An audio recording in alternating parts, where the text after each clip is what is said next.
So just how bad is Edmonton's mayor and at least half the city council in the capital city of oil country? Bad enough to make me sound like a tree hugger. Today we debunk the value of the new solar panel farm going up in the largest stretch of river valley green space in all of North America. Look, I don't like solar energy, so let's just get that out of the way right off the top here. Why? Because everything the environmental movement tells us about solar energy is a ridiculous lie. They say solar is free because, don't you know, sunlight is free.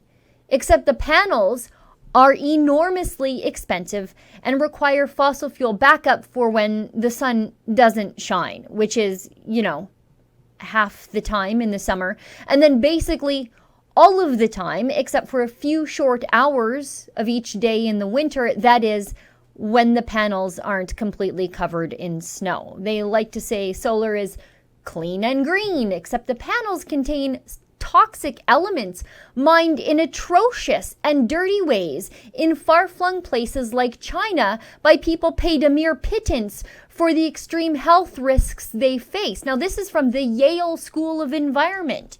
Rare earth mining done near uranium deposits has also led to radioactive material clinging to the elements in some areas, according to Zhang Huang, a postdoctoral fellow at the University of Waterloo in Canada who studied the environmental and health impacts from rare earth mining while earning his PhD at Beijing University. The end impact, Huang said, could be on the central nervous system, cancers like bone cancer, skin cancer, and cardiovascular and respiratory issues.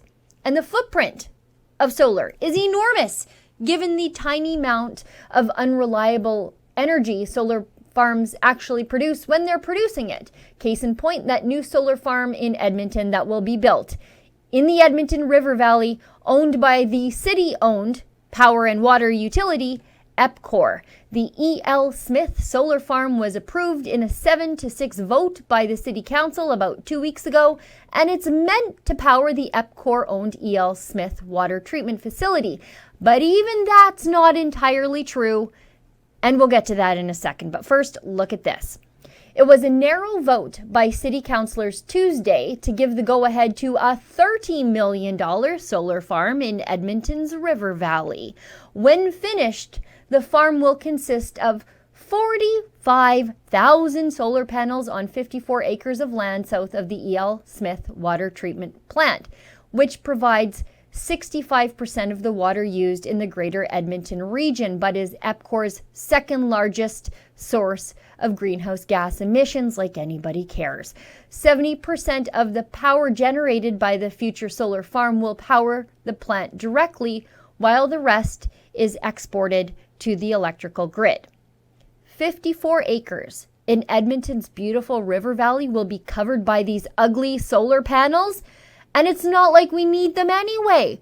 We aren't short of energy in these parts. We have hundreds of years of clean burning coal and natural gas under our feet.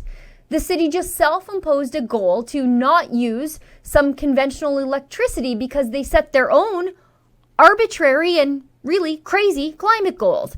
The project, quote, advances Edmonton's energy transition strategy goal of producing 10% of electricity locally without any requirement for new funding. Except ratepayers did fund this thing, which brings me to my next point. How did EPCOR pay for this bird roasting eyesore that's going to be going up in the largest river valley green space in North America? Oh, you know, by overcharging Edmonton ratepayers with a virtue signaler surcharge on their power bills on top of the federal virtue signaler surcharge we also know as the carbon tax. You see, this thing was funded by, quote, City Council's directive to EPCOR to collect $1.9 million per year from customers to fund a green power initiative that procures 10% of EPCOR's water electricity from a new, local, and 100% renewable project. And just how much power will these homely and hideous things produce? Will they produce enough to power the water treatment facility all the time? I mean, the solar farm, it's enormous. It's 54 acres. Oh no, not at all.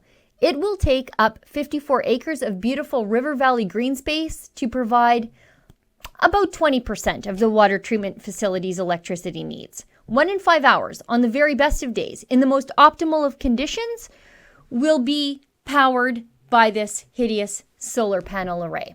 It's buried here at the bottom of an Edmonton Journal article. The solar farm would be able to generate 10 megawatts of electrical power that will run the water treatment plant. It is intended to reduce the plant's power consumption from the grid by 21%. Now, I have a prediction for the very near future. I don't need a crystal ball for this because I have the power of hindsight. I give it 5 years before these solar panels see their bitter end. How do I know?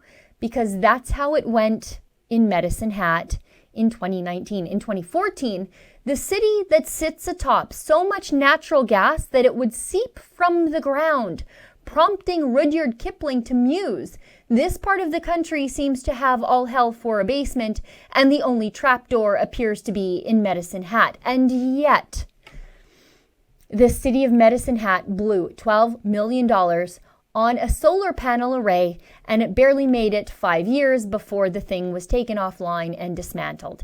The mayor, Ted Clugston, acknowledged that the plant made no financial sense because it produced only 1 megawatt of electricity on an ideal summer day.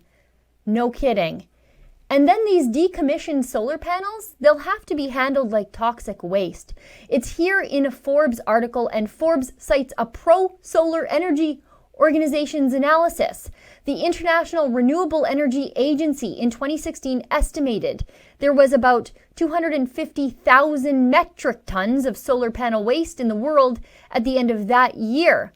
IRENA projected that this amount could reach 78 million metric tons by 2050. Solar panels often contain lead, cadmium, and other toxic chemicals that cannot be removed without breaking apart the entire panel. Approximately 90% of most PV modules are made up of glass, notes San Jose State Environmental Studies professor Dustin Mulvaney. However, this glass often cannot be recycled as float glass due to impurities. Common problematic impurities in glass include plastics, lead, cadmium, and antimony. Anyway, congrats, Edmonton. Those toxic chemicals are now going to be living in our river valley, maybe even leaching into the mighty North Saskatchewan River, if they ever break, all in the name of looking and seeming green. For Rebel News, I'm Sheila Gunn Reid. At Rebel News, it's our mission to tell the other side of this story. The mainstream media tripped over themselves to report what a victory this is for the environment to have a 54-acre solar panel array in Edmonton's River Valley.